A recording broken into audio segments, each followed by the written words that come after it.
ಅಲ್ಲಿ ಬರ್ಬೇಕಾರೆ ಅಲ್ಲಿ ಹಾಕ್ಸೋದು ಪೆಟ್ರೋಲ್ ಬಂಕ್ ಮಸ್ಕಲ್ ಹತ್ರನೇ ಇತ್ತು. ಈಗ ಅಲ್ಲಿಗೆ ಲಾಸ್ಟ್ ಎಂಡ್ ಬರುತ್ತೆ, ಎಲ್ಲಿ ಬರುತ್ತೆ? ಇಲ್ಲಿ ಮುಂದೆ ಫೆನ್ಸಿಂಗ್ ಹಾಕಿದ್ದಾರೆ. ಸ್ವರ್ಣ ಕೃಷಿ ಸ್ವಯಂ ಕೃಷಿ ಅವ್ರದ್ದು ಇಲ್ಲಿ ಅಲ್ಲಿ 100 ಎಕರೆ ಐತೆ ಅವ್ರದ್ದು. Okay okay okay. ಇದು ಇಲ್ಲಿಂದ ಹೋಗಿ ಅಲ್ಲಿ ಫೆನ್ಸಿಂಗ್ ಮಾಡಿದಾರೆ ಅವ್ರದ್ದು ಹಾಲಲ್ಲಿ. ಫೆನ್ಸಿಂಗ್ ವರೆಗೂ ಬರುತ್ತೆ. Okay okay.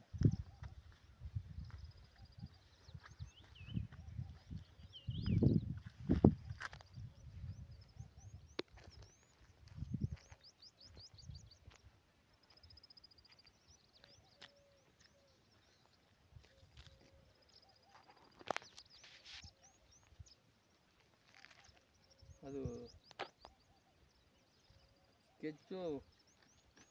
ಸ್ಕೆಚ್ ಒಂದು ಕೊಡಿ ಸದ್ಯಕ್ಕೆ, ಆಮೇಲೆ ಬೇಕಾದ್ರೆ ಮಿಕ್ಕಿದ್ದೆಲ್ಲ ಪಾಣಿ ಆಮೇಲೆ.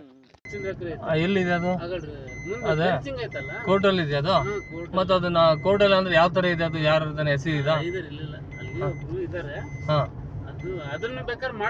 ಆಯ್ತಣ್ಣ, ಆಗ್ಲಿ ಆಗ್ಲಿ ಆಯ್ತು. ಅಲ್ಲ ಅದು ಕೋರ್ಟಲ್ಲಿ ಅಂದ್ರೆ ಯಾವ ತರ ಜಂಜಟ್ ಇದೆ ನಿಮಗೆ ಸ್ವಲ್ಪ ಮಾಹಿತಿ ಇರ್ಬೋದಲ್ಲ? ದುಡ್ಡು ಕಟ್ಟಿರ್ತಾರಲ್ಲ ಸರ್. Okay okay okay. ದುಡ್ಡು ವಾಪಸ್ ಕೊಟ್ರಲ್ಲ, ಇಲ್ಲಿ ಕ್ಲೋಸ್. ಇಲ್ಲಿ ಕ್ಲೋಸ್. ಓಕೆ.